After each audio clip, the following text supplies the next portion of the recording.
شروع اللہ کا نام لے کر جو بڑا مہربان نہایت رحم والا ہے۔ لوگو اپنے پروردگار سے ڈرو کہ قیامت کا زلزلہ ایک حادثہ عظیم ہے۔ اے مخاطب، جس دن تو اس کو دیکھے گا اس دن یہ حال ہوگا کہ تمام دودھ پلانے والی عورتیں اپنے بچوں کو بھول جائیں گی اور تمام حمل والیوں کے حمل گر پڑیں گے، اور لوگ تجھ کو مدہوش نظر آئیں گے حالانکہ وہ مدہوش نہیں ہوں گے بلکہ عذاب دیکھ کر مدہوش ہو رہے ہوں گے۔ بے شک اللہ کا عذاب بڑا سخت ہے۔ اور بعض لوگ ایسے ہیں جو اللہ کی شان میں علم کے بغیر جھگڑتے اور ہر شیطان سرکش کی پیروی کرتے ہیں، جس کے بارے میں لکھ دیا گیا ہے کہ جو اسے دوست رکھے گا تو وہ اس کو گمراہ کر دے گا اور دوزخ کے عذاب کا رستہ دکھائے گا۔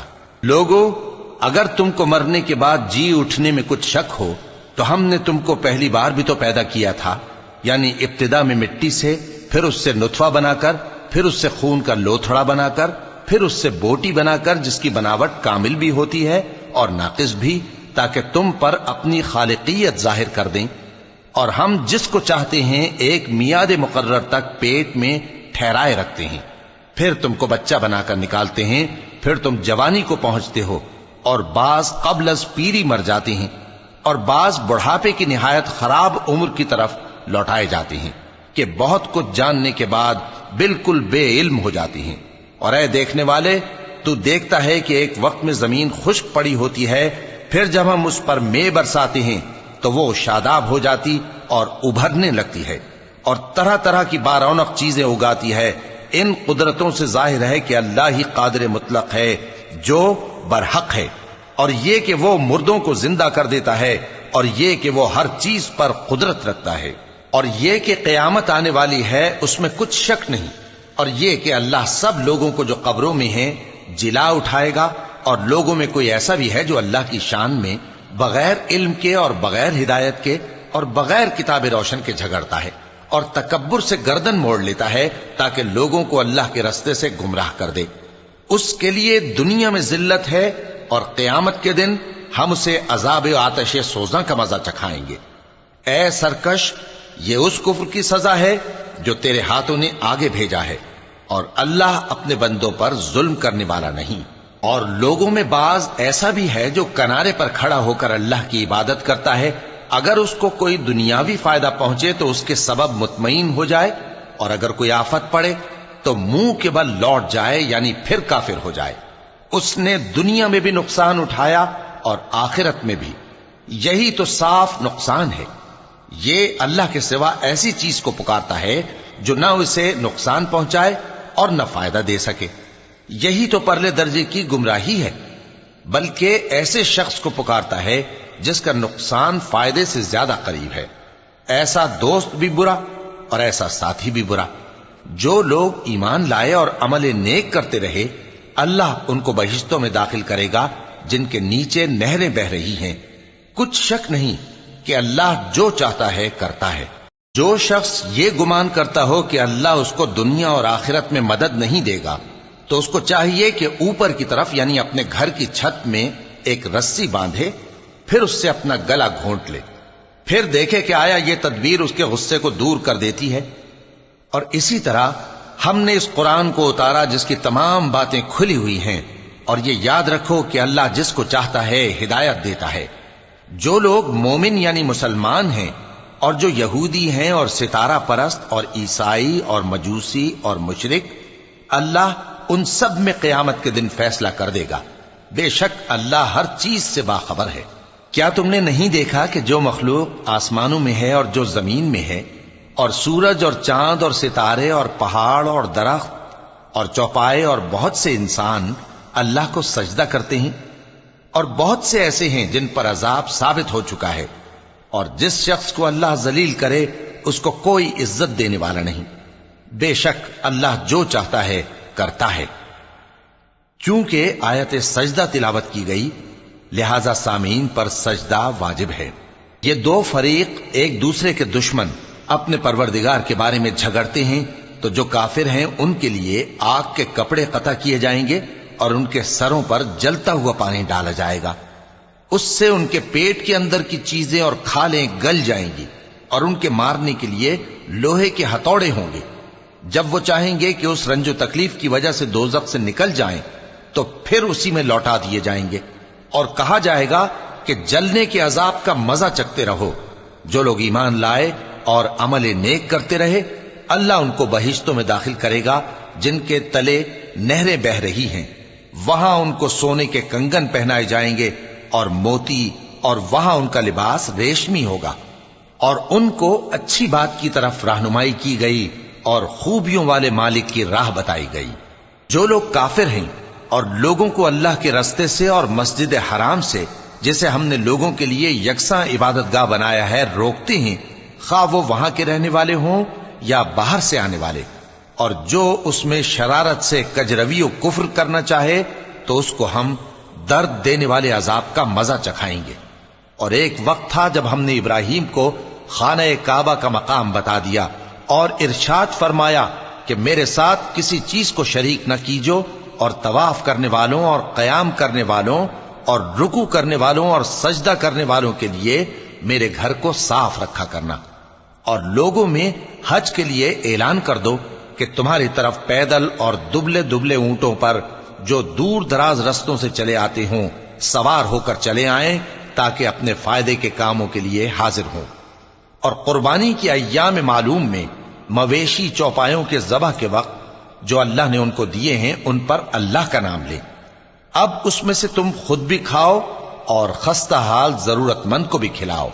پھر چاہیے کہ لوگ اپنا میل کچیل دور کریں اور منتیں پوری کریں اور اس قدیم گھر یعنی بیت اللہ کا طواف کریں، یہ ہمارا حکم ہے۔ اور جو شخص ادب کی چیزوں کی جو اللہ نے مقرر کی ہیں تعظیم کرے تو یہ اس کے پروردگار کے نزدیک اس کے حق میں بہتر ہے۔ اور تمہارے لیے مویشی حلال کر دیے گئے ہیں سوائے ان کے جو تمہیں پڑھ کر سنائے جاتے ہیں، تو بتوں کی پلیدی سے بچو اور جھوٹی بات سے پرہیز کرو، صرف ایک اللہ کے ہو کر اور اس کے ساتھ شریک نہ ٹھہرا کر۔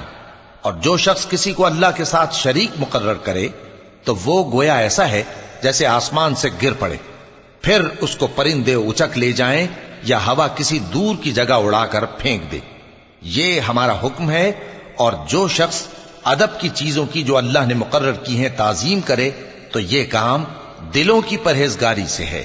ان میں ایک وقت مقرر تک تمہارے لیے فائدے ہیں، پھر ان کو اس قدیم گھر یعنی بیت اللہ تک پہنچنا اور ذبح ہونا ہے۔ اور ہم نے ہر ایک امت کے لیے قربانی کا طریق مقرر کر دیا ہے تاکہ جو مویشی چوپائے اللہ نے ان کو دیے ہیں ان کے ذبح کرنے کے وقت ان پر اللہ کا نام لیں۔ سو تمہارا معبود ایک ہی ہے، تو اسی کے فرما بردار ہو جاؤ اور عاجزی کرنے والوں کو خوشخبری سنا دو۔ یہ وہ لوگ ہیں کہ جب اللہ کا نام لیا جاتا ہے تو ان کے دل ڈر جاتے ہیں، اور جب ان پر مصیبت پڑتی ہے تو صبر کرتے ہیں اور نماز آداب سے پڑھتے ہیں، اور جو مال ہم نے ان کو عطا فرمایا ہے اس میں سے نیک کاموں میں خرچ کرتے ہیں۔ اور قربانی کے اونٹوں کو بھی ہم نے تمہارے لیے اللہ کے شعائر مقرر کیا ہے، ان میں تمہارے لیے فائدے ہیں، تو قربانی کرنے کے وقت قطار باندھ کر ان پر اللہ کا نام لو، پھر جب پہلو کے بل گر پڑیں تو ان میں سے کھاؤ، اور قناعت سے بیٹھ رہنے والوں اور سوال کرنے والوں کو بھی کھلاؤ۔ اس طرح ہم نے ان کو تمہارے زیر فرمان کر دیا ہے تاکہ تم شکر کرو۔ اللہ تک نہ ان کا گوشت پہنچتا ہے اور نہ خون، بلکہ اس تک تمہاری پرہیزگاری پہنچتی ہے۔ اسی طرح اللہ نے ان کو تمہارے زیر فرمان کر دیا ہے تاکہ اس بات کے بدلے کہ اس نے تم کو ہدایت بخشی ہے اسے بزرگی سے یاد کرو۔ اور اے پیغمبر، نیکوکاروں کو خوشخبری سنا دو، اللہ تو مومنوں سے ان کے دشمنوں کو ہٹاتا رہتا ہے۔ بے شک اللہ کسی خیانت کرنے والے ناشکرے کو دوست نہیں رکھتا۔ جن مسلمانوں سے خواہ مخواہ لڑائی کی جاتی ہے ان کو اجازت ہے کہ وہ بھی لڑیں، کیونکہ ان پر ظلم ہو رہا ہے، اور اللہ ان کی مدد کرے گا، وہ یقیناً ان کی مدد پر قادر ہے۔ یہ وہ لوگ ہیں کہ اپنے گھروں سے ناحق نکال دیے گئے، انہوں نے کچھ قصور نہیں کیا، ہاں یہ کہتے ہیں کہ ہمارا پروردگار اللہ ہے۔ اور اگر اللہ لوگوں کو ایک دوسرے سے نہ ہٹاتا رہتا تو خانقاہیں اور گرجے اور یہودیوں کے عبادت خانے اور مسلمانوں کی مسجدیں جن میں اللہ کا کثرت سے ذکر کیا جاتا ہے گرائی جا چکی ہوتی۔ اور جو شخص اللہ کی مدد کرتا ہے اللہ اس کی ضرور مدد کرتا ہے، بے شک اللہ توانا ہے غالب ہے۔ یہ وہ لوگ ہیں کہ اگر ہم ان کو ملک میں حکومت دے دیں تو نماز قائم کریں اور زکوٰۃ ادا کریں اور نیک کام کرنے کا حکم دیں اور برے کاموں سے منع کریں، اور سب کاموں کا انجام اللہ ہی کے اختیار میں ہے۔ اور اگر یہ لوگ تم کو جھٹلاتے ہیں تو ان سے پہلے نوح کی قوم اور عاد اور سمود کی قومیں بھی اپنے پیغمبروں کو جھٹلا چکی ہیں، اور قوم ابراہیم اور قوم لوط بھی، اور مدین کے رہنے والے بھی، اور موسیٰ بھی تو جھٹلائے جا چکے ہیں۔ لیکن میں کافروں کو مہلت دیتا رہا، پھر میں نے ان کو پکڑ لیا، تو دیکھ لو کہ میرا عذاب کیسا سخت تھا۔ چنانچہ بہت سی بستیاں ہیں کہ ہم نے ان کو تباہ کر ڈالا کہ وہ نافرمان تھیں، سو وہ اپنی چھتوں کے بل گری پڑی ہیں، اور بہت سے کنویں بیکار اور بہت سے مضبوط محل ویران پڑے ہیں۔ سو کیا ان لوگوں نے ملک میں سیر نہیں کی تاکہ ان کے دل ایسے ہوتے کہ ان سے سمجھ سکتے اور کان ایسے ہوتے کہ ان سے سن سکتے؟ بات یہ ہے کہ آنکھیں اندھی نہیں ہوتی، بلکہ دل جو سینوں میں ہیں وہ اندھے ہو جاتے ہیں۔ اور یہ لوگ تم سے عذاب کے لیے جلدی کر رہے ہیں، اور اللہ اپنے وعدے کے خلاف ہرگز نہیں کرے گا۔ اور بے شک تمہارے پروردگار کے نزدیک ایک روز تمہارے حساب کی روح سے 1000 برس کے برابر ہے۔ اور بہت سی بستیاں ہیں کہ میں ان کو مہلت دیتا رہا جبکہ وہ نافرمان تھیں، پھر میں نے ان کو پکڑ لیا اور میری ہی طرف لوٹ کر آنا ہے۔ اے پیغمبر کہہ دو کہ لوگوں میں تو تم کو کھلم کھلا خبردار کرنے والا ہوں، تو جو لوگ ایمان لائے اور کام نیک کیے ان کے لیے بخشش اور عزت کی روزی ہے، اور جن لوگوں نے ہماری آیتوں میں اپنے خیال میں ہمیں عاجز کرنے کے لیے دوڑ دھوپ کی وہ اہل دوزخ ہیں۔ اور ہم نے تم سے پہلے کوئی رسول اور نبی نہیں بھیجا مگر اس کا یہ حال تھا کہ جب وہ کوئی آرزو کرتا تھا تو شیطان اس کی آرزو میں وسوسہ ڈال دیتا تھا، تو جو وسوسہ شیطان ڈالتا ہے اللہ اس کو دور کر دیتا ہے، پھر اللہ اپنی آیتوں کو مضبوط کر دیتا ہے، اور اللہ علم والا ہے، حکمت والا ہے۔ غرض اس سے یہ ہے کہ جو وسوسہ شیطان ڈالتا ہے اس کو ان لوگوں کے لیے جن کے دلوں میں بیماری ہے اور جن کے دل سخت ہیں ذریعہ آزمائش ٹھہرائے۔ بے شک ظالم لوگ مخالفت میں دور جا پڑے۔ اور یہ بھی غرض ہے کہ جن لوگوں کو علم عطا ہوا ہے وہ جان لیں کہ وہ یعنی وحی تمہارے پروردگار کی طرف سے حق ہے، تو وہ اس پر ایمان لائیں اور ان کے دل اللہ کے آگے عاجزی کریں۔ اور جو لوگ ایمان لائے ہیں اللہ ان کو سیدھے رستے کی طرف ہدایت کرتا ہے، اور کافر لوگ ہمیشہ اس کی طرف سے شک میں رہیں گے یہاں تک کہ قیامت ان پر ناگہاں آ جائے یا ایک نامبارک دن کا عذاب ان پر آ واقع ہو۔ اس روز بادشاہی اللہ ہی کی ہوگی اور وہ ان میں فیصلہ کر دے گا، تو جو لوگ ایمان لائے اور عمل نیک کرتے رہے وہ نعمت کے باغوں میں ہوں گے، اور جو کافر ہوئے اور ہماری آیتوں کو جھٹلاتے رہے ان کے لیے ذلیل کرنے والا عذاب ہوگا۔ اور جن لوگوں نے اللہ کی راہ میں ہجرت کی پھر مارے گئے یا مر گئے ان کو اللہ اچھی روزی دے گا، اور بے شک اللہ بہترین رزق دینے والا ہے۔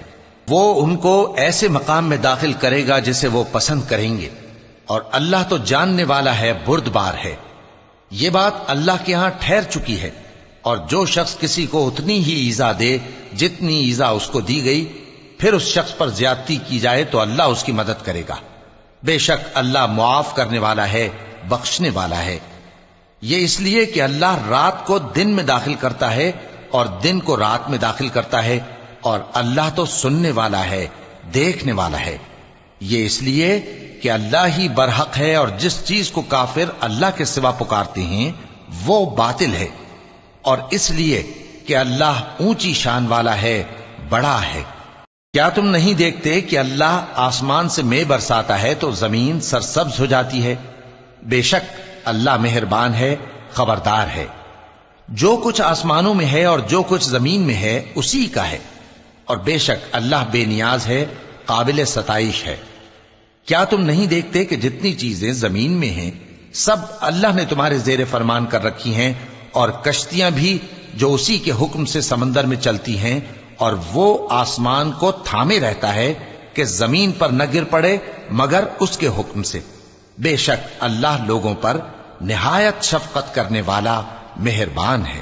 اور وہی تو ہے جس نے تم کو حیات بخشی، پھر تم کو مارتا ہے، پھر تمہیں زندہ بھی کرے گا، اور انسان تو بڑا ناشکرا ہے۔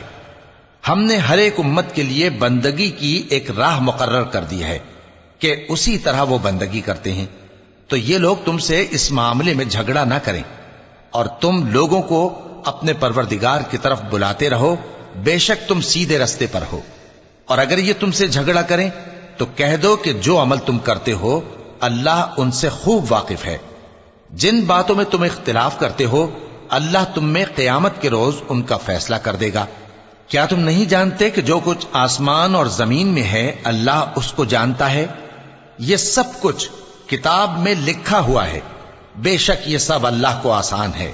اور یہ لوگ اللہ کے سوا ایسی چیزوں کی عبادت کرتے ہیں جن کی اس نے کوئی سند نازل نہیں فرمائی، اور نہ ان کے پاس اس کی کوئی دلیل ہے، اور ظالموں کا کوئی بھی مددگار نہیں ہوگا۔ اور جب ان کو ہماری صاف صاف آیتیں پڑھ کر سنائی جاتی ہیں تو ان کی شکل بگڑ جاتی ہے، اور تم ان کے چہروں میں صاف طور پر ناگواری دیکھتے ہو۔ ایسا لگتا ہے کہ جو لوگ ان کو ہماری آیتیں پڑھ کر سناتے ہیں ان پر حملہ کر دیں گے۔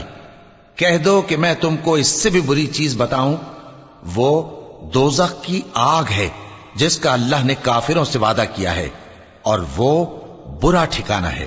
لوگوں، ایک مثال بیان کی جاتی ہے، اسے غور سے سنو کہ جن لوگوں کو تم اللہ کے سوا پکارتے ہو وہ ایک مکھی بھی نہیں بنا سکتے اگرچہ اس کے لیے سب اکٹھے ہو جائیں، اور اگر مکھی ان سے کوئی چیز چھین لے جائے تو اسے اس سے چھڑا نہیں سکتے۔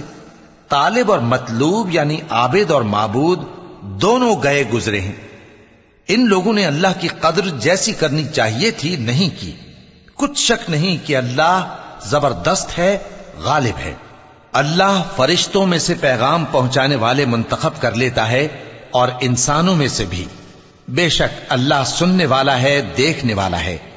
جو ان کے آگے ہے اور جو ان کے پیچھے ہے وہ اس سے واقف ہے، اور سب کاموں کا رجوع اللہ ہی کی طرف ہے۔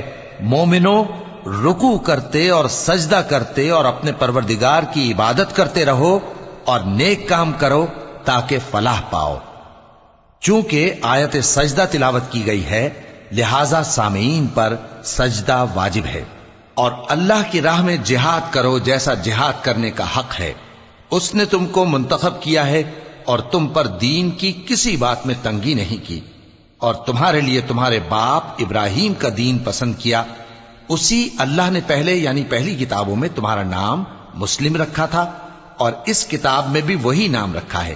تو جہاد کرو تاکہ پیغمبر تمہارے بارے میں گواہ ہوں اور تم لوگوں کے مقابلے میں گواہ رہو۔ سو مسلمانوں، نماز قائم کرو اور زکوٰۃ دو اور اللہ کے دین کی رسی کو پکڑے رہو، وہی تمہارا دوست ہے۔ سو وہ کیا خوب دوست ہے اور کیا خوب مددگار ہے۔